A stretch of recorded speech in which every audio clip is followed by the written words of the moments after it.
Hello and welcome to your astrological vibrations for Sunday, July 23rd, 2017 by Gaia Blooming. I am Mimi and our energy mantra for today is I am catalyzed by joy. And today we have the new moon. We have the first new moon of two during this Leo season. So this new moon in Leo today is happening at 2:46 a.m. Pacific time. The new moon is a powerful time because it's a time when the sun and the moon align at the same degree in the same sign. So this degree happens to be 0 degrees, which is a major transformational degree. And I believe that that's what Leo is here for this go round. Even though transformation is not the main theme or even a regular theme of Leo energy, I feel like that's what Leo wants to do. Leo is transforming us with the power of love, the power of joy. Now, this new moon is definitely a catalyzer. This is going to be a theme, this catalyze energy. It is a catalyzer and packs an even more powerful punch because this new moon is also aligned with Mars in Leo. So Mars in Leo is at 1 degree. So it's not exactly conjunct, but it's close enough. 0, 1, it's, right there. They are neighbors. And so Mars adding its powerful, motivated, passionate influence to this new moon energy is definitely adding an oomph to what we're doing. So with new moons, we talk about setting intentions. And if you watch me regularly, I talked about with the last new moon, the giggling angels. So I was standing. I was doing my makeup, and I was thinking about manifestation before the new moon, and I heard giggling angels that were like silly humans, it's not about like sitting there and like working so hard to manifest.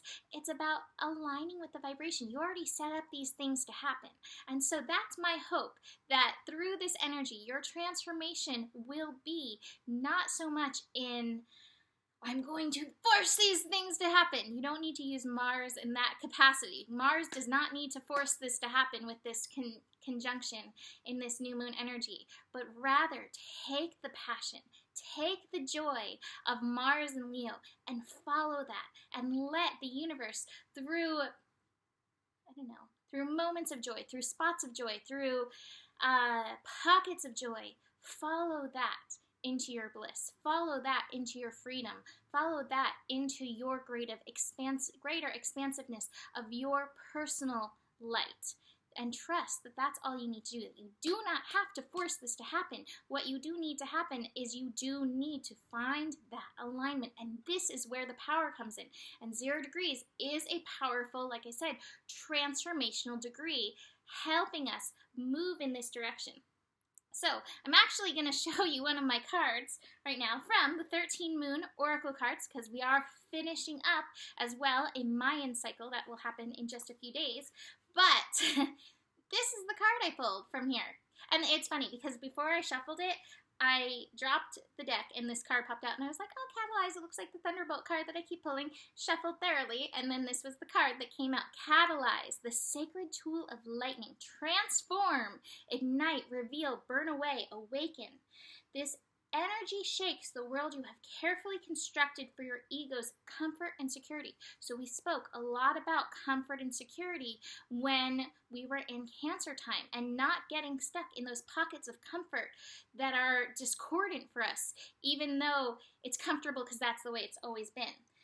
Drawing this card represents a powerful catalyst for change and awakening. Remember, the more you make conscious changes that support your growth as a soul, the more constructively this energy will act in your life. When this card appears, know that something in your life is asking to be ignited or catalyzing. Whatever has become stagnant or stuck is calling for immediate change and action. By following your bliss, by following your joy. Trust that joy to guide you. It's like guiding you straight from your heart, pulling you this way. Come on. Joy's like, come on, this is the way. I know this is the way. Okay, so what in your life experience would be served by engaging the primal transformational energy of lightning? And then it goes on to talk about Shakti, which I have another thing that we'll talk about Shakti. The Sabian symbol speaks about Shakti. So the fire of Shakti, which is the feminine rising energy, the energy that rises from lower levels and moves up. The fire of Shakti is called lightning in the blood because it is there to catalyze and awaken you to your primal spiritual nature through the senses rather than in negation of them. And as you experience more expanded states of consciousness in sacred union with the divine, this lightning vibrationally amplifies truth while revealing that which is still out of alignment with your essential self. Go directly to source. Do not pass go. Do not collect $200. Go directly to source of all power rather than trying to control or manipulate to get what you want. Don't use that Mars energy to be pounding down these doors. That door is not for you. Don't need to follow it. If you follow your joy, there's no pounding of doors that needs to happen. Let's see.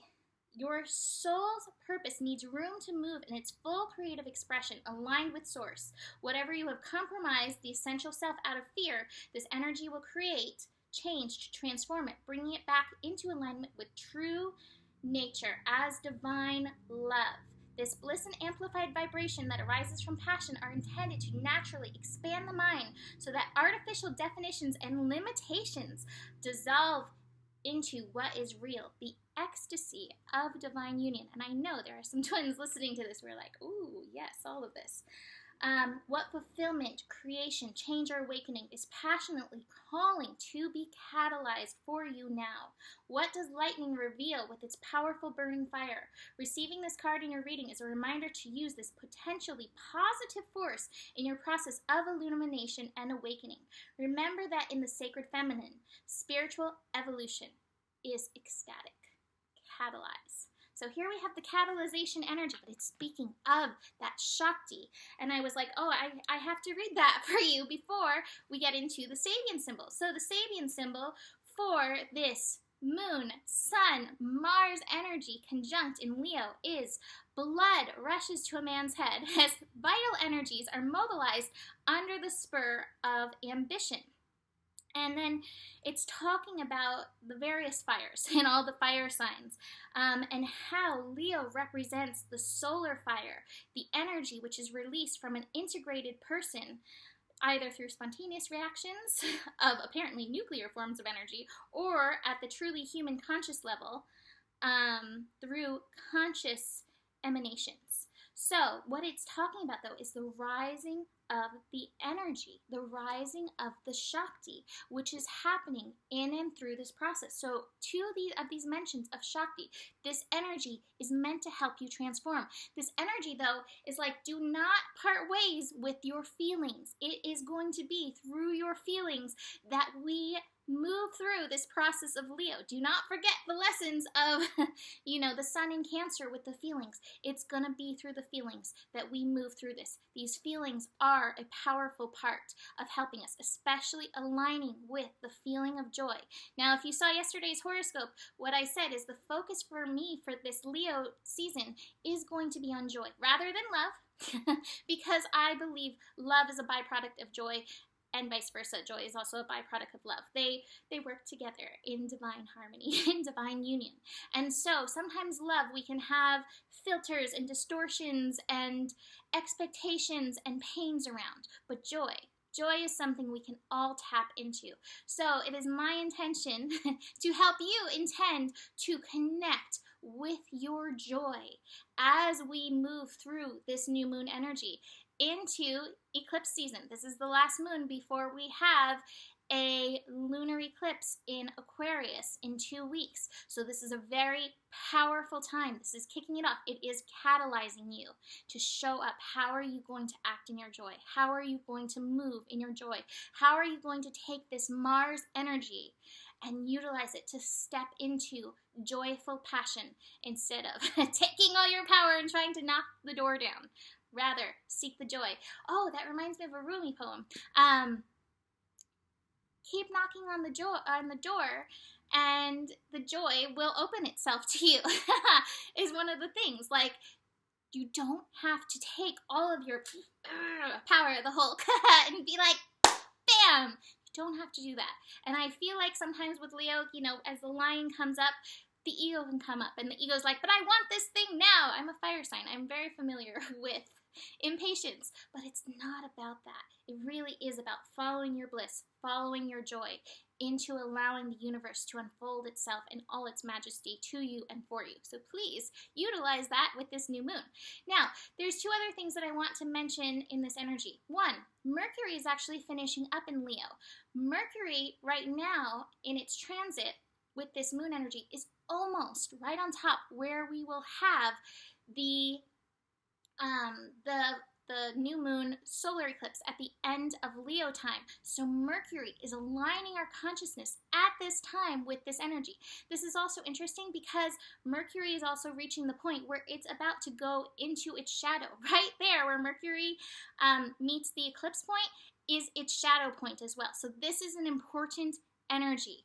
Aligning your consciousness with the joy, with the love, with these lessons that we're talking about. Aligning your consciousness with the Shakti, the feminine energy, rather than with the ego. The ego is going to want to come through. The ego may want to come roaring through. It's okay. We all have an ego. Acknowledge it. Recognize that it's probably doing something in order to protect you, in order to keep you safe, in order to help you rise, and then notice how you can then rise in the love instead of rising in the ego.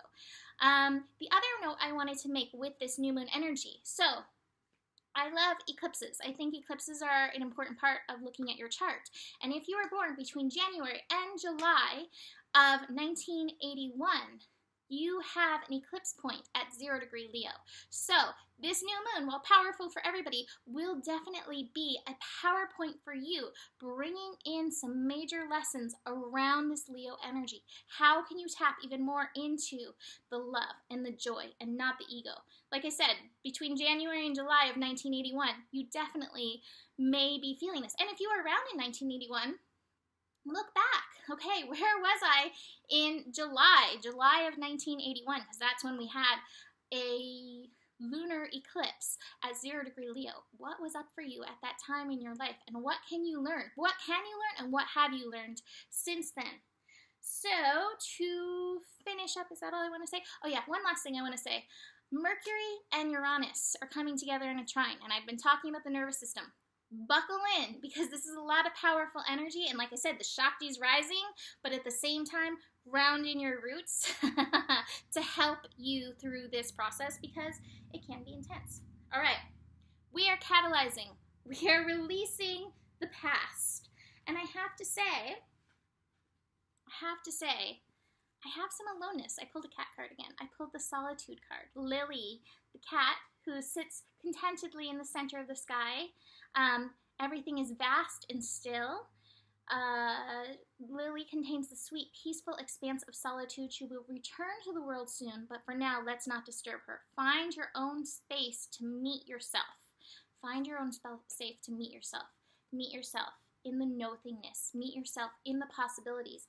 The nothingness can also connect to that Shakti energy, that Shakti wisdom that is within you. A little bit of solitude. I don't feel like it's going to feel so much like isolation. I do feel like it's going to be meeting yourself and getting in touch with these possibilities that are seeding within yourself, that are already seeding, but that are sprouting. That's a better word. That are germinating. The germ. We talked about the germ with that last moon. That are germinating from within you. We need to find our wholeness, body, mind, spirit, soul, masculine, feminine, yin, yang energies. Come into balance in that. A lot of times we use these outside energies, these outside forces to balance us, but it needs to come from within. And so a lot of us will be sleeping actually when this new moon energy actually hits, or not, because with the Mars energy, it may keep you up. I don't know how it's going to affect you, because everybody feels the moon in different ways. But please take a little alone time to check in, to feel how this energy, feel and visualize how this energy is moving in and through you. And finally, I have 2 5 cards. Don't get over mental about this. Don't compare your process. Don't compare your Shakti energy, your Kundalini rising. That's old. Stop. The comparison is old patriarchal energy that we no longer need to do. The clinging to the past is also the old emotions that we entrust. We The old emotions we entrust to our ego that keep us held back and from reaching for the light, reaching into our shine, reaching into the stars that we have within us, the constellations that we have within us, the sun and the moon that we have within us. Stop letting that past dictate your future. It does not need to. There are divine possibilities at foot. And finally, finishing up with the power of love. Gratitude. If all else fails and you cannot get into the joy or anything, find something to be grateful for. You fully appreciate the invaluable lessons that life is lovingly catalyzing for you. Life is lovingly presenting you. So, that is it for today. Happy new moon in Leo. Utilize this catalyst, powerful, transformational energy in your life to align and continue to align. We align over and over. We take a step and we align. We take a step and we align. Book a reading if you want to dive deeper into your personal chart, and I will see you tomorrow. Namaste.